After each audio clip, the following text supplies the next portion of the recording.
औज़ुबिल्लाहिमिनश्शैतानिर्रजीम बिस्मिल्लाहिर्रहमानिर्रहीम। आज हम कर रहे हैं क्वेश्चन नंबर 6। चैप्टर का नाम है debentures, bounds and term finance certificate. तो क्वेश्चन नंबर 6 में लिखा हुआ है what journal entries will be in the following case. In her case के अंदर कौन सी जर्नल एंट्री पास की जाएगी। Number A, A company issued 90,000 rupees 9% debenture at par and redeemable at par. Number B case है A company issued a rupees 90,000 9% debentures at discount of 10% and redeemable at par. Number C आपके पास case ये है कि एक company issued rupees 90,000 9% debentures at premium of 5% and redeemable at par. D case हमारे पास है company issued a rupees 90,000 9% debentures at par and redeemable at 10% premium.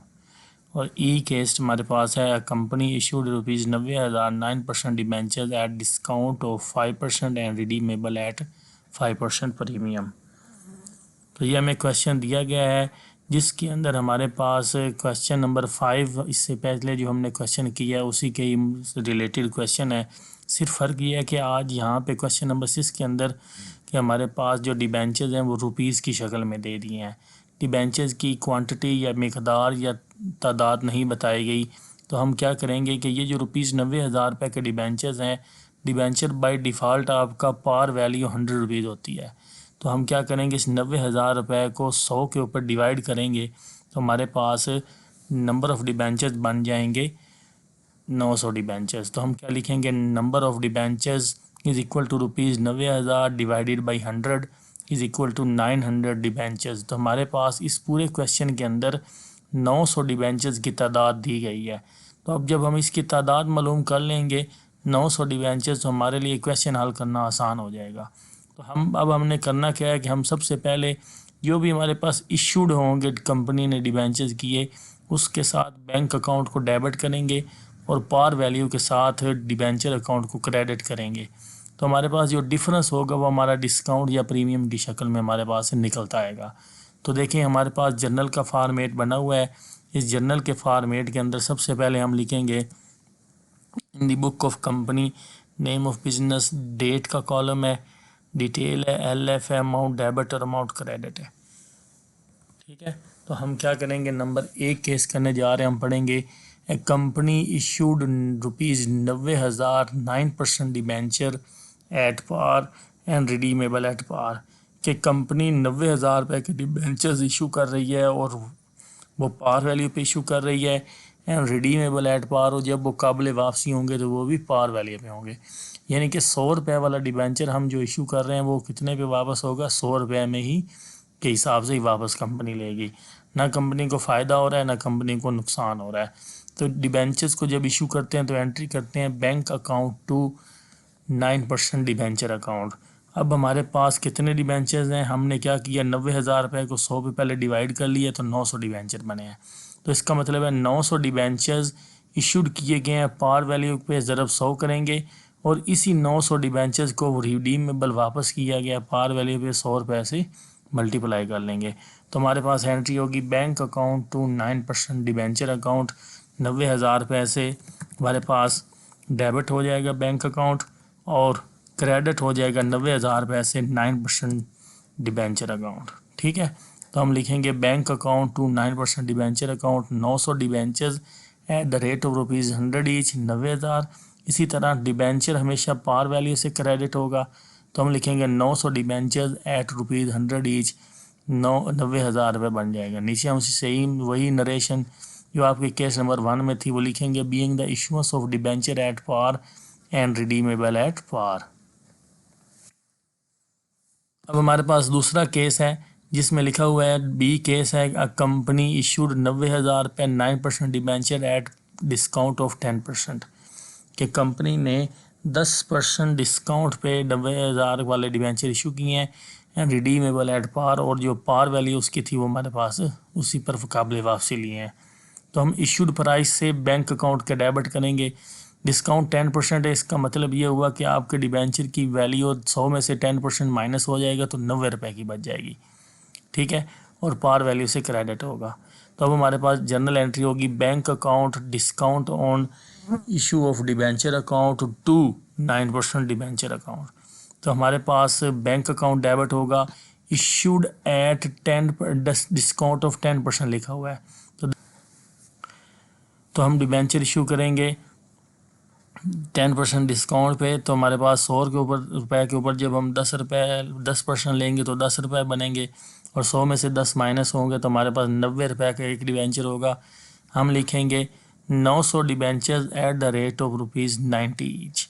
तो एंट्री होगी 900 डिबेंचर ज़रब 90 के हिसाब से, तो हमारे पास 81,000 बन जाएगा।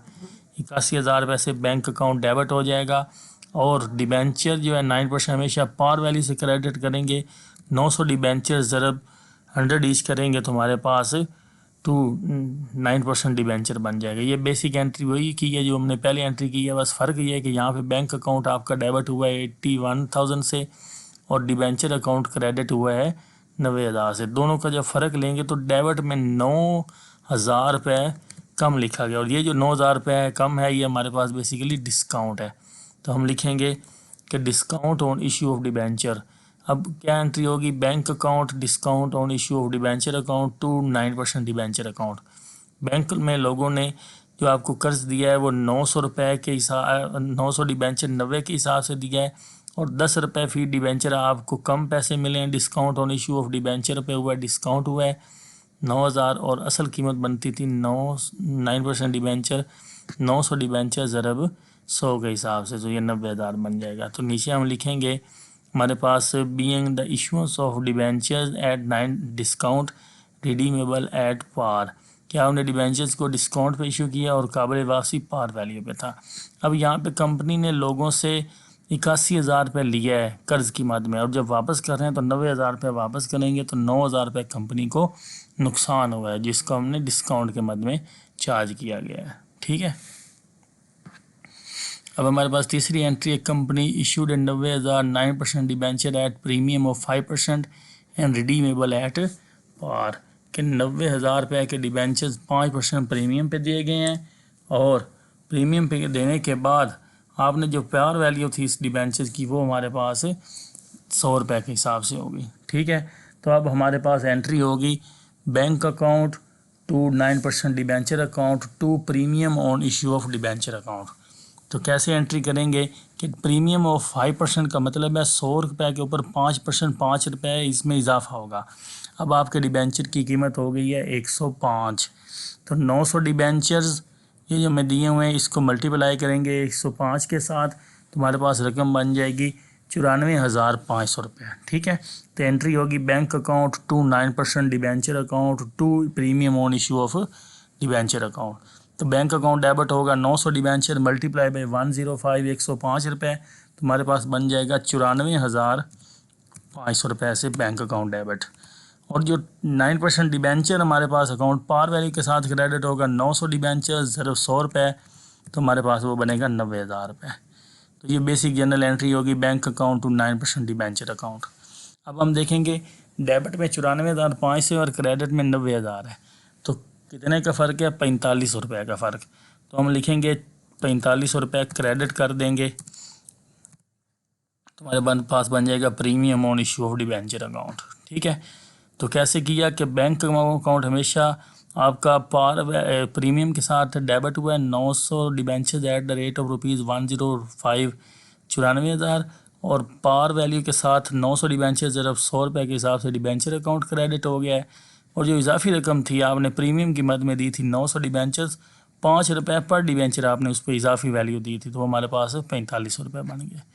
नीचे हम नरेशन उठा के सेम लिखेंगे being the issuance of debentures at premium redeemable at par, के प्रीमियम पे डिबेंचर इशू किया गया और काबिल वापसी जो हमने लिया वो पार वैल्यू पे लिया है।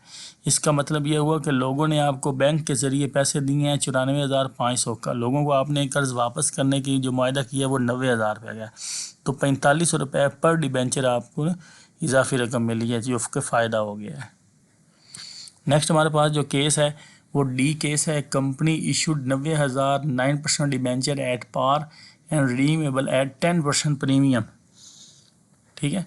कि लोगों को आपने डिबेंचर इशू किया पार वैल्यू पे और लोग और वापसी जब करने लगे तो आपने उनको प्रीमियम पे पैसे वापस किए हैं 10% प्रीमियम। अब 10% प्रीमियम का मतलब है 100 रुपये के ऊपर 10% बनेगा 10 रुपये, तो अब आपके डिबेंचर की कीमत हो जाएगी 110 रुपये। तो आप सबसे पहले इशूड प्राइस के साथ एंट्री करेंगे, पार वैल्यू के साथ हम लिखेंगे एंट्री होगी bank account to 9% debenture account to premium on issue of debenture account, और जो डिफरेंस आएगा डेबिट साइड पे वो हमारे पास लॉस कंसीडर हो जाएगा। तो अब आपकी जर्नल एंट्री होगी bank account loss on issue of debenture account to 9% debenture account to premium on issue of debenture account. तो कैसे ये एंट्री हुई है, तो सबसे पहले हम लिखेंगे, देखो भाई कंपनी इशूड 90,000 रुपये डिबेंचर एट पार। तो पार वैल्यू पे जब आपने डिबेंचर इशू किए तो 900 डिबेंचर ज़रब 100 हमारे पास हो जाएगा 90,000 रुपये डेबिट हो जाएगा। और डिबेंचर्स को भी आपने हमेशा पार वैल्यू के साथ क्रेडिट करना है, तो आप लिखेंगे 900 डिबेंचर्स ज़रब 100 रुपये के हिसाब से, तो ये भी 90,000 रुपये बन जाएगा। अब आपने प्रीमियम जो लिया हुआ है रिडीमेबल है 10% प्रीमियम, तो प्रीमियम आपका 10 रुपये है, तो हम लिखेंगे 900 डिबेंचर ज़रब 10 रुपये, तो हमारे पास ये बन जाएगा 9,000। तो ये हमारे पास आ जाएगा premium on issue of debenture 9,000 रुपये।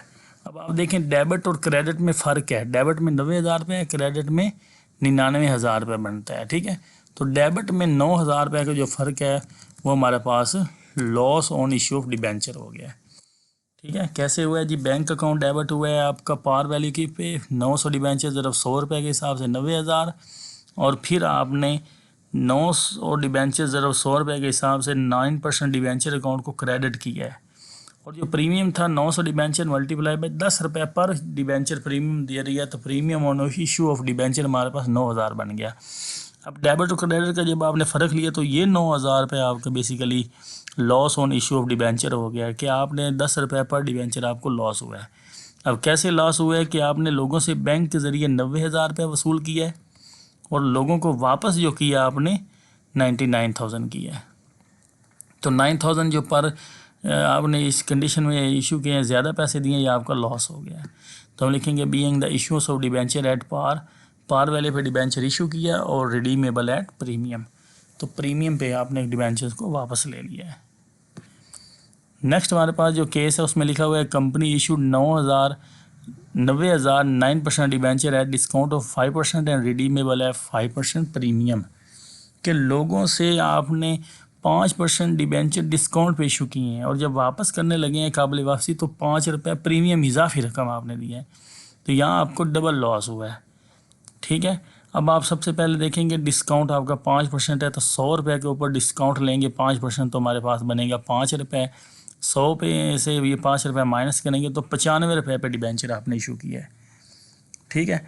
और जब आप काबिल वापसी करने लगे तो 5% प्रीमियम का मतलब है 100 रुपये में 5 रुपये इजाफी आपने 105 पे इशू किए हैं, 95 रुपये अपने लोगों से वसूल किए, और जब वापस करने लगे तो 105 रुपये दिया है, तो 10 रुपये पर डिबेंचर आपको लॉस हुआ है।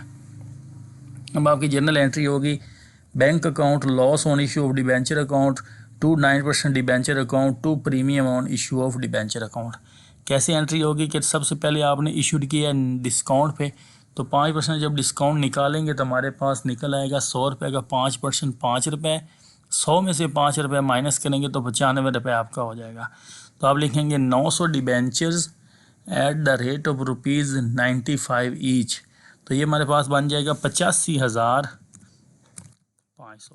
तो आप लिखेंगे bank account 900 debentures at the rate of 95 rupees, discount पे चूँकि इशू किया जा रहा है, और डिबेंचर्स जो होगा वो हमारे पास हमेशा पार वैल्यू के साथ आएगा, तो हम लिखेंगे 900 डिबेंचर 100 के हिसाब से 900 debentures at the rate of 100 rupees 9% debenture, और प्रीमियम आपका पर डिबेंचर पे 5 रुपये था, तो हम लिखेंगे 900 डिबेंचर 5 रुपये के हिसाब से, तो ये हमारे पास 45 रुपये बन जाएगा। अब आप देखें डेबिट में हमारे पास बैंक अकाउंट डेबिट हुआ है 85,500, और क्रेडिट जो हुआ है वो आपके पास 94,500 हुआ है। अब ये जब आप डिफरेंस निकालेंगे तो आपके पास बनेगा 9,000 रुपये का डिफरेंस आएगा, ठीक है। तो हम लिखेंगे 900 debenture eight the rate of 10 rupees पर डिबेंचर, तो ये हमारे पास आएगा 9,000 रुपये, ठीक है। तो ये हो जाएगा loss on issue of debenture. अब देखें लॉस कैसे हुआ है कि आपने लोगों से 85,500 लिया और वापस किया है 94,500, तो 9,000 रुपये आपको नुकसान हुआ है। तो हम नीचे नरेशन लिखेंगे, being the issuers of debenture at discount redeemable at premium. अब ओवरव्यू करते हैं इस क्वेश्चन का। तो सबसे अहम बात यह है कि आपने हमेशा डिबेंचर्स को पार वैल्यू के साथ क्रेडिट किया है। 90,000 90,000 90,000 डिबेंचर, 90,000 डिबेंचर्स और 90,000 रुपये के पार वैल्यू के साथ, और जितनी भी इशूड प्राइस थी उसके साथ आपने डिबेंचर को डेबिट किया है। तो डेबिट आप करेंगे इशूड प्राइस के साथ, क्रेडिट करेंगे पार वैल्यू के साथ। तो जो डिफरेंस आएगा वो, अगर आपका डेबिट में डिफरेंस है तो डिस्काउंट या लॉस आएगा, अगर क्रेडिट में है तो वो प्रीमियम आएगा। उम्मीद करता हूँ आपको इस सवाल की समझ आई होगी। जल्दी आपके साथ नेक्स्ट क्वेश्चन के साथ मिलेंगे। तब तक के लिए अल्लाह हाफिज़।